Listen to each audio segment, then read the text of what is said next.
Hey there, conference report. Just giving you a video response here to your video concerning how atheism sort of consoles you. And I just have to say that I feel something incredibly similar. I've spent my life trying to find different things to believe in, and it's only until fairly recently, a couple years ago, that I decided to embrace my atheism.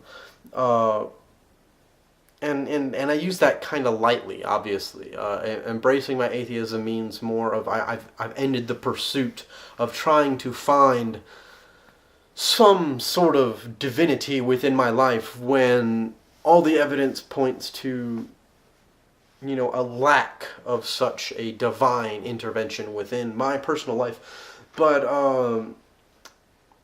ever since I started doing that, I've slept better. When I was trying to believe in things that I just always kind of knew weren't reasonable, they didn't have enough evidence for me personally, I would stay awake at night, and there's those things that keep anybody up awake at night, and these happen to be one of those types of things, the questions that people will ponder as they try to fall asleep. But I would sit there and I would pose the question to myself: am I wrong? What if I'm wrong? Does that mean I will go to this version of hell or that version of hell? But since I've suspended the belief in such things and try to view the world a little more rationally and use my intellect, my ability to think rationally, it's just giving me complete amount of comfort. Now, as you perfectly say, that's not necessarily the goal of or the intent of becoming an atheist or expressing atheistic viewpoints, but it's certainly a nice side effect. I think we could both agree.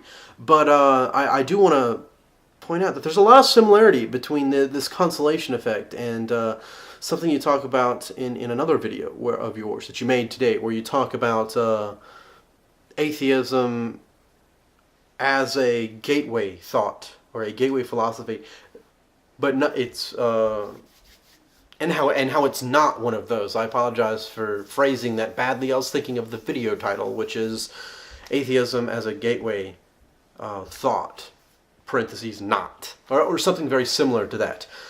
But do you think that maybe it's because of the fact that we close this door, we close the paths that lead to theological thought that gives this consolation feeling? You have this incredible burden lifted off of you. You're no longer expected to form a relationship with either the natural or supernatural world. It's no longer pushed upon you by yourself. It is moderately liberating, I would say, to be able to close it. And you say it's liberating, but, I'm just sort of connecting the points between two of your videos, and maybe that was the point. But I was just curious as to what you think necessarily the effects of closing that door to theology are, in addition to this consolation that you and I, and more than likely other atheists, feel from no longer having that burden of am I right or am I wrong really upon us, and having the satisfaction of belief in this natural world through our observations and such things. And I'm sorry if I'm putting a belief in your mouth. I'm speaking mostly from my perspective here, obviously, so please forgive anything where I misattribute something to you and by using the words we or something when I truly mean myself. I'm still getting used to this one take video kind of style here on YouTube. I'm not used to doing that. I'm used to editing down my thoughts and being able to rehearse and all that, and I'm trying my best to just let the thoughts flow.